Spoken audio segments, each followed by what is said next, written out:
What's up guys, my name is Ace, and it looks like the TEC-9 as well as the EM2 have finally received a nerf in Cold War's multiplayer. This is not a Warzone video, keep that in mind, this is Cold War's multiplayer. And this is excellent news because since they launched these guns, if you weren't using the TEC-9 with full auto or the EM2 with the task force barrel, you quite simply wouldn't stand much of a chance in the game. And it's the only reason I haven't been playing Cold War aside from the 1 or 2 gaming sessions before I realized how ridiculously broken these were. So in today's video, we're going to be covering the nerfs to see if they nerfed them enough and if it's safe to once again play the game and use a variety of guns.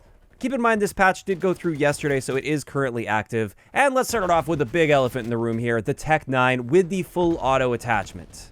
Now with this pre-patch, if you were in your maximum damage range, we dealt 50 damage anywhere in the body, meaning it would be a 3-shot kill with a full auto gun. And what that meant is our time to kill potential was 184 milliseconds, which is significantly faster than the average for SMGs. If we look at the average of all other full auto SMGs taking the bursts out of the equation, the average time to kill is 288 milliseconds. So we were killing almost twice as fast as the other SMGs in the game, and this is why there was nothing that was really competing with this. Post-patch, they've cut down our maximum damage while using the full auto attachment. This only applies to the full auto attachment. Our maximum damage is now 41, meaning it'll be a 4-shot kill to the body, or if you do mix 2 headshots in with a body shot, you still can get a 3-shot kill, but you really have to be precise and hit those headshots, which I think is relatively fair. And what this does to our time to kill potential is it brings it pretty much right in line with where an SMG should be at 276 milliseconds. This is still a great time to kill potential, and like I said, it's kind of just right in line with the other SMGs in the game, and I would say they haven't destroyed the TEC-9 full auto by any means. This is still a very usable gun, you can still perform very well with it, it's just no longer that unstoppable dominant force in the game, and therefore, good job with the nerf on this one. I'm actually quite happy with that one. Now let's move into the EM2. And the thing with the EM2 is, by itself, with no attachments on it, I do consider it to be fairly powerful, but it wasn't completely overpowered. It didn't really stand out. It was a nice, accurate, easy-to-use assault rifle that you can perform well with. The biggest problem with this is when you put the task force barrel on it, this is one of the few guns in the game where it actually reduces the number of shots to kill to the body without requiring any headshots whatsoever. So instead of a 4-shot kill, you can easily make it a 3-shot kill to the body with the task force barrel. And what this did is it gave us a time to kill potential of 224 milliseconds, which is significantly faster than all of the assault rifles and quite a bit faster than all of the SMGs as well. And keep in mind, this is an extremely accurate assault rifle, even with the task force barrel on there, which does increase your recoil, but with this gun, it doesn't really matter. It's still a laser beam. And obviously that created a very clear balance issue as well, because not only were you killing faster than everything else, you could also do it more accurately. And you didn't even need to worry about hitting headshots, you could just shoot them in the body. So what they did with this one, again, this only applies to the task force barrel, they made it so the task force barrel actually reduces our fire rate from 535 rounds per minute down to 500 rounds per minute. It's still going to be a 3-shot kill to the body with the task force barrel, so they didn't change the damage at all, which I think is still very powerful. And what this does to our time to kill potential is it takes it from 224 milliseconds up to 240 milliseconds. This is still way faster than all of the other assault rifles in the game, and it's not even really close. The closest comparable thing would be the FFAR at 264 milliseconds, but the FFAR is a high recoil gun, so you have a trade-off there, whereas the EM2 is extremely versatile. And I just wanted to point out the recoil post-patch with this new fire rate.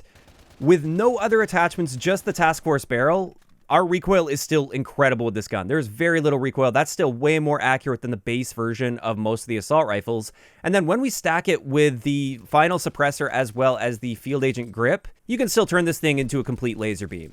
As a result, I don't think they took this particular nerf far enough. I do still feel that the EM2 with the task force barrel is in an overpowered state and should likely see some more tuning. I don't know if they should just add even more recoil to this to really bring those downsides out, or perhaps make it severely affect your handling or something. I'm not too sure what should be done. I just feel like this particular change wasn't enough, and this is still going to be far too dominant in the assault rifle category. There's just no other assault rifle that competes with this at all. But finally, on top of the TEC-9 and the EM2, we also saw some changes to the PPSH. And these were actually buffs to the PPSH because it doesn't really stand out in Cold War's multiplayer. And the reason behind this is it actually has the slowest time to kill potential in the SMG category at 330 milliseconds at point blank range even. So what they've done with this is they actually buffed the Task Force barrel. So now we can have a 5-shot kill potential with the PPSH as long as they're using the Task Force barrel, and this gives us a 264 millisecond time to kill, which is very solid for an SMG now. It's not ridiculously overpowered or anything, it's just a very good time to kill for an SMG. However, the big thing to keep in mind with this is we still have a lot of recoil on the PPSH with the Task Force barrel added on it. And even when we stack with that GRU suppressor and the Field Agent grip or whatever the equivalent is for the PPSH, it's still going to have quite a bit of recoil for you, so this is actually a great attachment on the PPSH, but you really are going to be limited to close ranges. You're not going to be able to stretch it out as far as you would be able to if you weren't using that Task Force barrel. In either case, I highly recommend using the Task Force on the PPSH now for multiplayer. Getting that 264 millisecond time to kill is a massive improvement for this gun.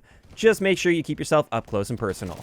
Now, on top of this, they also adjusted the Spetsnaz field grip handle, and with this one, the aim down sight bonus you used to get was 15%, and they bumped that up to 18%. Very slight difference. This one is pretty much negligible when you compare it to the change that they made to the Task Force barrel. So yeah, there we go. That's going to wrap it up for the update on the weapon balancing that we got for Cold War's multiplayer yesterday.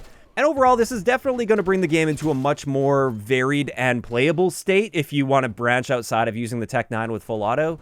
However, like I said, I'm still quite concerned about the stats with the EM2 combined with the Task Force barrel. I still feel this gun is head and shoulders above every single assault rifle in the game, and you're honestly still going to be killing faster than all of the SMGs in the game too. So as of right now, this is sort of the OP gun in Cold War's multiplayer.